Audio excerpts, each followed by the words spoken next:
अस्सलाम वालेकुम, मैं हूं मरीम नवाज और आज तारीख 27 सितंबर 2025 है। इस्लामाबाद हाई कोर्ट के जज जस्टिस तारिक महमूद जहांगीरी की डिग्री गलत साबित करते इस निजाम ने एक ऐसी गलती कर दी है जो अभी एक दो दिन बाद उनके गले पड़ सकती है। जस्टिस मोहम्मद अली मजहर जो कि सुप्रीम कोर्ट ऑफ पाकिस्तान के जज हैं, आईनी बेंच के अगले सरबराह बनने के सबसे जो सूटेबल कैंडिडेट हैं वो भी हैं।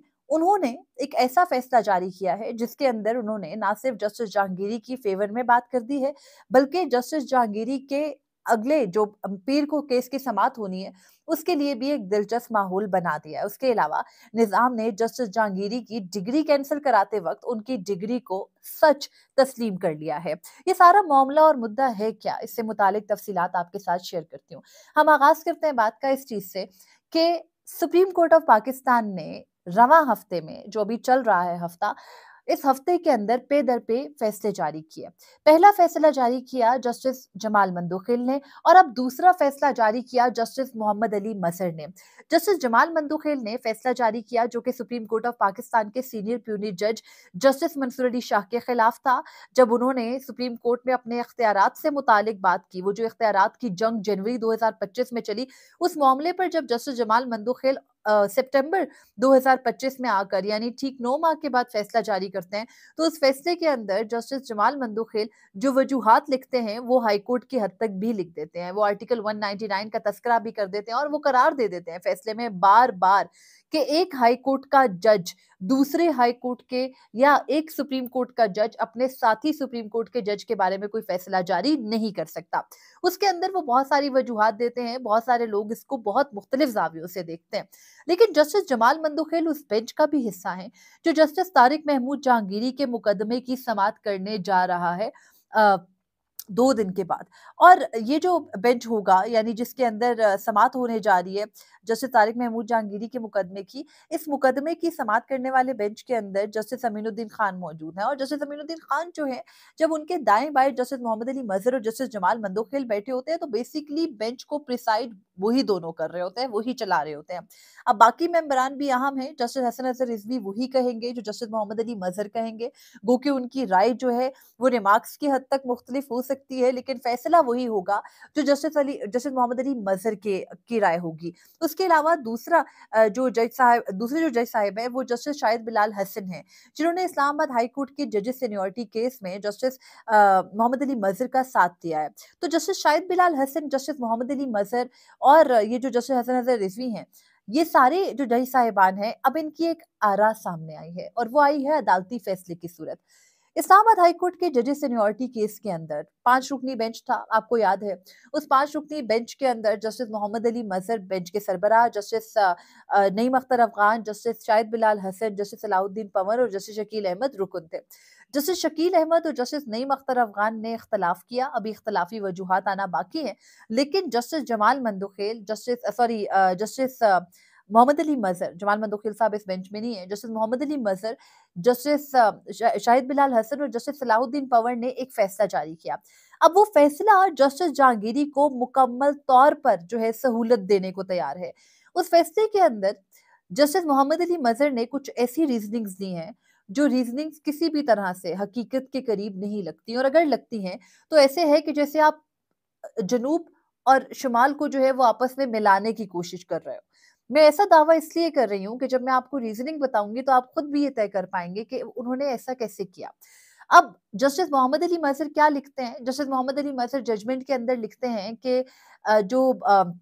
इस्लामाबाद हाई कोर्ट में जजेस ट्रांसफर करके लाए गए, उस जजेस ट्रांसफर के लिए बाकायदा मुशावरत की गई और वो कहते हैं कि जो पूरे का पूरा प्रोसीजर है उसको फॉलो किया गया। तमाम जो जजेस हैं उनकी कंसेंट ली गई। चीफ जस्टिस ऑफ पाकिस्तान की भी कंसेंट ली गई। चीफ जस्टिस ऑफ पाकिस्तान जनाब याया खान से वजारत कानून ने बाकायदा मुशावरत की। अब जब वो ये बात लिखते हैं कि बाकायदा मुशावरत की, तो मुशावरत सिर्फ इस बात पर तो नहीं हुई कि अब हम फलां आर्टिकल के तहत इतने इतने जजेस को सुप्रीम कोर्ट ऑफ पाकिस्तान में तबादला करके ला रहे हैं। इस बात पर भी गुफ्तगू शनीद हुई कि उनकी बात से या उनकी जजमेंट ये साबित करती है कि ये भी गुफ्तगू शनीद जो है वो चीफ जस्टिस ऑफ पाकिस्तान जनाब याया खान के साथ हुई कि हम कौन से जजेस किन किन हाई कोर्ट से यहाँ पर लेकर आ रहे हैं। क्योंकि फिर क्या हुआ, 2 दिन के अंदर, आपको याद है इस्लामाबाद हाई कोर्ट जजेस सीनियरिटी केस में भी हमने आपको बताया था कि प्रोसीजर कैसे अडॉप्ट किया गया। टोटल 2 दिन के अंदर सारी मुशावरतें, यानी वज़ारत कानून जो है वो इतनी एफिशिएंट हो गई कि उन्होंने 2 दिन के अंदर खत चीफ जस्टिस जनाब याया खान को लिखकर अप्रूवल लिया। खत उन्होंने लिख दिया जो है वो सिंध हाई कोर्ट के चीफ जस्टिस को, खत उन्होंने लिख दिया लाहौर हाई कोर्ट की चीफ जस्टिस आलिया नीलम को, खत उन्होंने लिख दिया बलूचिस्तान हाई कोर्ट के उस वक्त के चीफ जस्टिस को। तमाम तर खतूत जो है वो यक्के बाद दीगरे 2 दिनों में लिखे गए। 2 दिनों में सारे अप्रूवल्स मुल्क भर से आ गए और उन तमाम तर अप्रूवल्स के बाद जो है वो सारा मुशावरती अमल बड़ा शफाफियत के साथ जस्टिस मोहम्मद अली मजहर की जुबान में वो पूरा तय पाया और उसके बाद जजेस अपॉइंट होकर इस्लामाबाद हाई कोर्ट में आ गए। अब जज साहब दूसरा झोल क्या छोड़ते हैं केस के अंदर, वो दूसरा झोल ये छोड़ते हैं, बताते हैं कि जो ये जजेस का तबादला था, इसके हो जाने के बाद जो जजेस की सीनियरिटी थी वो इसलिए तय हो गई कि जस्टिस सरफराज डोगर जब लाहौर हाई कोर्ट से इस्लामाबाद हाई कोर्ट में तबादला होकर आए तो वो ऑलरेडी सीनियर तरीन जज थे। अब सीनियर उनकी जो सीनियरिटी थी वो उस वक्त नहीं थी, उनकी सीनियरिटी तय की थी एस्टेब्लिशमेंट के इंतहाई करीब रहने वाले इस्लामाबाद हाई कोर्ट के साबिक चीफ जस्टिस आमिर फारूक साहब ने, जो इस वक्त सुप्रीम कोर्ट ऑफ पाकिस्तान के जज हैं। उन्होंने वो सीनियरिटी अज खुद तय कर दी थी। बाद में जब सीनियरिटी का मामला चैलेंज हुआ और कहा गया कि आप ये नहीं कर सकते, आप बाकी जजेस की सीनियरिटी को इस तरह से खुद से मुतासिर नहीं कर सकते, आपके पास एडमिनिस्ट्रेटिव साइड पर इख्तियारात जरूर हैं, लेकिन जुडिशियल साइड पर और जहां जजेस की सीनियरिटी और उनके मामलात आ रहे हैं वहां पर आप खुद फैसला नहीं कर सकते। तो सुप्रीम कोर्ट ऑफ पाकिस्तान के बेंच यानी जस्टिस मोहम्मद अली मजहर के सामने, जिसका उन्होंने जजमेंट दिया, जब मामला रखा गया तो उन्होंने भी मामला कहाँ भेज दिया, वापस सदर मुमलिकत को। अब सदर मुमलिकत ने भी वो सीनियरिटी तय कर दी, डोगर राज लग गया इस्लामाबाद हाई कोर्ट के अंदर। लेकिन जस्टिस तारिक महमूद जहांगीरी का मुकदमा जो कि सुप्रीम कोर्ट ऑफ पाकिस्तान में लैंड कर चुका है और पीर को सुबह 9:30 बजे जस्टिस अमीनुद्दीन खान की सरबराही में 5 रुकनी आईनी बेंच उसकी समाअत करेगा, तो उस समाअत के दौरान ये जजमेंट भी जेर बहस आएगी, क्योंकि कहानी वहां से भी शुरू होती है। इससे पहले भी इन जजेस के सामने यानी जस्टिस शाहिद बिलाल हसन और जस्टिस मोहम्मद अली मजहर तो एक केस सुन चुके हैं, वो दोबारा एक नए किस्म के उसी मुकदमे में बैठने जा रहे हैं। उनका जजमेंट उनके सामने ही आएगा। तो एक और बहुत बड़ी फेवर जो जस्टिस मोहम्मद अली मजहर एक तरह से इन जजेस के साथ कर गए हैं, अब आई डोंट नो उन्होंने इसको कॉन्शियसली किया, आई डोंट नो उन्होंने इसको अनकॉन्शियसली किया है, आई डोंट नो उन्होंने ये बैलेंसिंग इफेक्ट के लिए किया है, लेकिन उन्होंने अपनी जजमेंट के 51 सफ़े पर ये लिखा कि 56 सफ़ों की जजमेंट है, 91वें सफ़े पर वो लिखते हैं कि जो इस्लामाबाद हाई कोर्ट के जजेस हैं, उन्होंने एजेंसियों की मुदाखलत से मुतालिक खत लिखा और उनकी एजेंसियों के मुदाखलत से मुतालिक खत लिखने के बाद जो है इस्लामाबाद हाई कोर्ट में जजेस का तबादला किया गया और इस बात में कोई शक नहीं है कि ऐसा हुआ। यानी जज साहब ये इस्टेब्लिश कर रहे हैं कि ये तो हुआ है कि इस्लामाबाद हाई कोर्ट के जजेस ने खत लिखा और उनके खत लिखने के बाद जो है वो इस्लामाबाद हाई कोर्ट में जजेस को ला करके उनके ऊपर सीनियरिटी पर बिठा दिया गया हो। लेकिन जज साहब कहते हैं चूंकि जजेस ने खत लिखा, चूंकि जजेस के खत लिखने के मामले पर जो है वो उनके ऊपर लाकर दूसरे जजेस बिठाए गए, लेकिन इसके अंदर बदनीयती दिखती नहीं है। तो मेलाफाइटी का आंसर जो है यानी बदनीयती का आंसर वो हमें समझ नहीं आता, क्योंकि प्रोसेस तो पूरा शफाफ अंदाज में फॉलो किया गया। अब इस पूरी जजमेंट को जो मैं आपको एक्सप्लेन कर रही हूँ ये यही है। इस जजमेंट के अंदर रीजनिंग है। ऐसा नहीं है कि जस्टिस मोहम्मद अली मजहर रीजनिंग नहीं देते। वो इस हद तक जरूर अच्छे जज हैं कि उनको लिखना आता है, जजमेंट अच्छा लिख लेते हैं वो। अब उसके अंदर वजूहात नहीं बन पाती या लिख पाती तो एक जो इलेजिटिमेट काम होता है ना, एक नाजायज काम, उसको जायज दिखाना बड़ा मुश्किल होता है। इससे पहले भी हमने आपको बताया कि जब काजी फरीसा ने बल्ले के इंतखाबी निशान से मुतालिक जजमेंट लिखा तो वो भी नाजायज काम को जायज लिखने के लिए उन्होंने बड़ी कोशिश की कि मैं कुछ करूं कि ये ठीक लगे, मैं कुछ करूं कि ये बात दुरुस्त लगे कि इंतखाबात से एन जो है वो 20 दिन पहले 25 दिन पहले आपको क्यों एक सियासी जमात से उन बल्कि 20 दिन भी नहीं थे, कम थे, उनसे उनका इंतखाबी निशान लेना पड़ा। तो जब वो उसकी रीजनिंग ये देते हैं कि भाई वो ड्यू प्रोसेस और ये वो पूरा नहीं हुआ, तो वो नजरिया जरूरत महसूस होते हैं। इसी तरह जब इस्लामाबाद हाई कोर्ट के जजेस के तबादले को आप इस बात की वजह के साथ जोड़ रहे हैं कि जजेस ने खत लिखा, तो फिर भी आप नजरिया जरूरत को जो है वो फोकियत दे रहे हैं और उसके पीछे वजूहात बिल्कुल साफ हैं। आपको पता है इस वक्त सुप्रीम कोर्ट ऑफ पाकिस्तान के अंदर ना कौन बनेगा अगला आईनी बेंच के सरबराह की एपिसोड चल रही है। जस्टिस जमाल मंदोखिर ने गैर रस्मी गुफ्तगू सहाफियों से कुछ दिनों पहले एक इवेंट के बाद की, तो वहां जब उनसे पूछा गया कि जस्टिस मोहम्मद अली मजहर को आईनी बेंच का सरबराह बनाया जाएगा तो जज साहब ने कहा क्यों, सीनियर बनता है। सीनियर के मामले पर बिल्कुल बात वाज़ेह है। जब उनके सामने ये कहा गया कि जमाल साहब हो सकता है कि आईनी बेंच के अंदर रिवीजन कर दी जाए और आईनी बेंच से निकाल दिया जाए आपको, तो फिर तो सीनियर जस्टिस मोहम्मद अली मज़हर बनेंगे। तो जमाल साहब खामोश हो गए, उन्होंने कहा हाँ, हाँ, ये तो हो सकता है। तो मामलात इस नहज पर आ चुके हैं कि सुप्रीम कोर्ट के आईनी बेंच के जजेस की परफॉर्मेंस इस बुनियाद पर है कि उनको कितना और क्या देकर नवाजा जाएगा। बहरहाल जो भी हो रहा है सबको पता है, सब सब जानते हैं। कहानी कुछ ये है कि जस्टिस जहांगीरी, जिनको के फारिग करने के पीछे ये पूरा निजाम दरपे है, उनके हक में गवाहियां आ रही हैं। पिछले साल इन्हीं दिनों जस्टिस जहांगीरी का मामला जब उठा, तो डॉक्टर रियाज, जो कि कराची यूनिवर्सिटी के जामिया कराची के सिंडिकेट के मेंबर हैं और पुराने मेंबर हैं, कराची यूनिवर्सिटी के 25 साल से प्रोफेसर हैं, उनका एक इंटरव्यू मतीउल जान साहब ने किया। उन्होंने भी पूरा प्रोसेस समझाया। उन्होंने बताया कि यूनिवर्सिटीज के अंदर जो सिंडिकेट बनाए जाते हैं, यूनिवर्सिटीज के अंदर जो एक सिनेट बनाया जाता है, यूनिवर्सिटी का अपना एक होता है, उसका मतलब ये होता है कि अगर वहां पर तलबा के कोई मुकदमात आते हैं, कोई इश्यूज आते हैं, तो उसमें तलबा को समन करके सुना जाता है, उनको बुला करके पूछा जाता है। और आपको पता है, अगर आपने भी, जाहिर बात है कि हम लोगों की बहुत सी जो कौम है, आधी से ज्यादा कौम ने पढ़ा लिखा तो सारी ही है, ऑलमोस्ट 60-70% तो कम से कम होंगे। ठीक है, शरह ख्वानगी हमारे मुल्क में कम है, लेकिन तालीमी निजाम की वाकफियत तो है।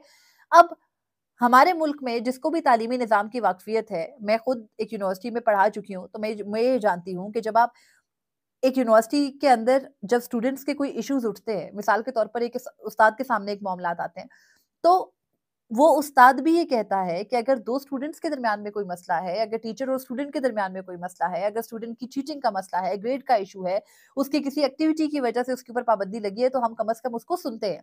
सुने बगैर आप किसी के बगैर कोई किसी के साथ कोई फैसला नहीं कर सकते। ये मैं बहुत निचले लेवल की बात कर रही हूँ। एक जज जिसके लिए आईने पाकिस्तान पाबंद करता है कि आर्टिकल 209 के अलावा आप उसका किसी भी फोरम पर मुकदमा नहीं चला सकते, उसका इस तरीके से मुकदमा चलाना अपने तौर पर, और डॉक्टर रियाज के मुताबिक कराची यूनिवर्सिटी के वाइस चांसलर के ऊपर जो है बड़ा दबाव था, और उन्होंने इस बात का इजहार कराची यूनिवर्सिटी के सिंडिकेट मीटिंग में पिछले साल किया, और वन साइडेड एक अनफेयर मीन्स कमेटी बनाकर जस्टिस जहांगीरी को सिर्फ एक एजेंडा रख के, हालांकि होता यह है कि कई स्टूडेंट्स के एजेंडाज होते हैं, तो जस्टिस जहांगीरी का 33 साल बाद मुकदमा आपने उस वक्त लाके, और अब 34 साल हो गए उनकी डिग्री की तनसीख कर दी। तो मजे की बात यह है कि कराची यूनिवर्सिटी ने जो डिक्लेरेशन जारी की जस्टिस जहांगीरी की, उस डिक्लेरेशन के अंदर वो ये लिखते हैं कि he is no more a student of Karachi university, यानी वो अब मजीद कराची यूनिवर्सिटी के तालिब इल्म नहीं है। कराची यूनिवर्सिटी उनकी डिग्री मनसूख करते हुए इस बात को तस्लीम कर रही है कि उनकी डिग्री एग्जिस्ट करती थी। आपको पता है जाली डिग्री क्या होती है? फेक डिग्री का मतलब होता है डॉक्टर डिग्री, असल डिग्री नहीं। और अगर किसी शख्स की फेक डिग्री है, तो वो शख्स उस यूनिवर्सिटी का स्टूडेंट नहीं होना चाहिए। आपको पता है सिंध के अंदर घोस्ट एम्प्लॉयज निकल आते हैं, घोस्ट स्टूडेंट्स निकल आते हैं। सिर्फ सिंध में नहीं, हमारे कई जो है वो दीगर सूबों के अंदर भी ये इश्यूज निकले हैं। हायर एजुकेशन कमीशन, जिसकी साख जस्टिस जहांगीरी के मामले पर खराब हो रही थी, उनके सामने कई ऐसे स्टूडेंट्स हैं जो अपनी डिग्रीज लिए फिर रहे हैं, लेकिन उनके इदारे खत्म कर दिए गए हैं।